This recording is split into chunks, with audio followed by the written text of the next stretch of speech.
Two men have been arrested in connection with a foiled jihadist plot south of Paris in Orleans. Police said the suspects had planned to carry out attacks on security services. They admitted they were planning attacks against soldiers, police, and representatives of the state. The pair were in contact, supposedly, with a French jihadist inside of Syria. So very scary. France potentially dodging a huge bullet here. Something similar to the attack that we saw back in November, which killed 130 people throughout the entire city.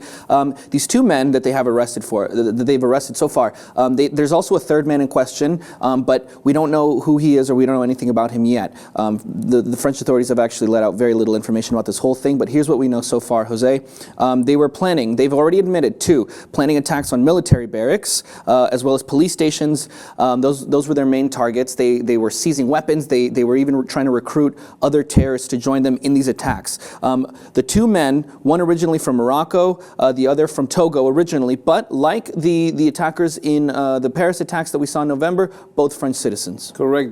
France is facing a very important moment. It's still in the state of emergency.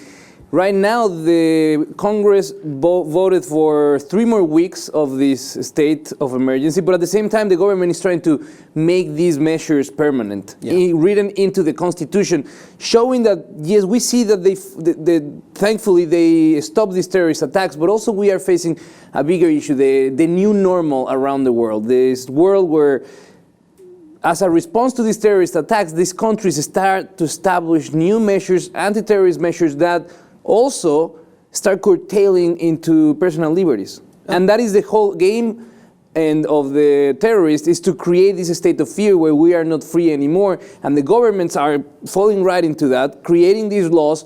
In France, now they're going to have increased house arrest methods. And we saw that it was really handy not too long ago in the COP21 conference, where most of the organizers of the protest against the conference were all in house arrest under these state of emergency laws, where you can see clearly there's no connection in between the terrorists and those protesting for climate change.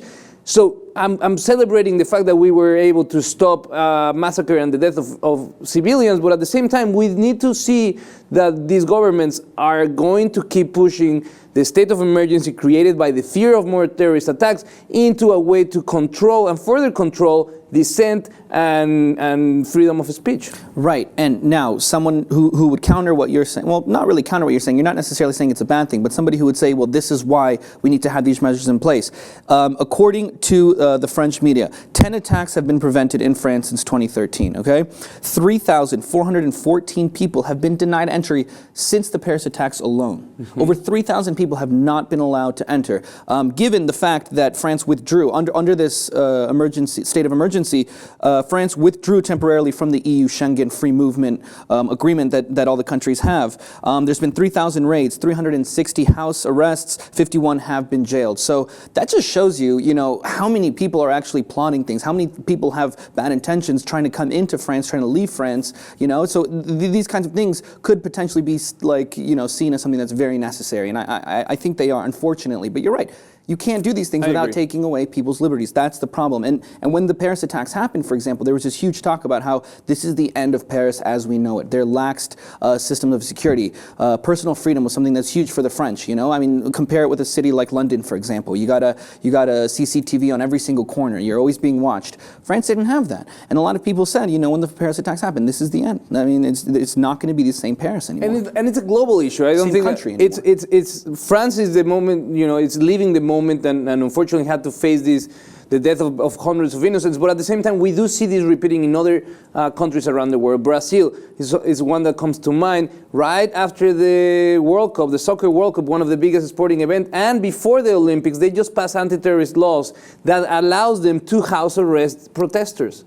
So we see that, yes, many countries around the world are genuinely adopting this in effort to protect their citizens. But there are other countries around that will use the global state of fear created by these terrorist attacks to further agendas of vigilance and the curtail of freedoms and freedom of speech. And I think we just have to be attentive of that. Yeah, very, very good point. So here we have it, guys.